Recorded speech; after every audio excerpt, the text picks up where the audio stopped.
নামাজ না পড়ার ভয়াবহ পরিণতি। হাদিস ও কিতাবসমূহে নামাজ না পড়ার উপর কঠিন কঠিন আযাব ও শাস্তির কথা বর্ণিত হইয়াছে।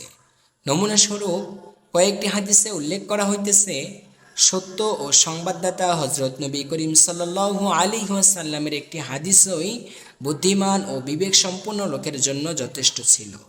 কিন্তু উম্মতের প্রতি হুজুর সাল্লাল্লাহু আলাইহি ওয়াসাল্লামের দয়া ও মোহাব্বতের উপর কুরবান হইয়া যাওয়া উচিত যে, তিনি আমাদের মনোযোগ আকর্ষণ করিবার জন্য বিভিন্নভাবে বারবার আমাদিগকে সাবধান করিয়াছেন, যাহাতে তাহার নামের ধারক বাহক উম্মত যেন নামাজের ব্যাপারে কোনরূপ ত্রুটি না করে।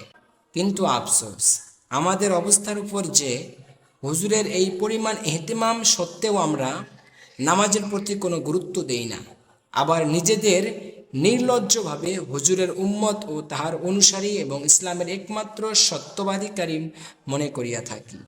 আল্লাহ তাআলা আমাদের সবাইকে ইসলামের সঠিক বুঝ দান করুক। আমিন।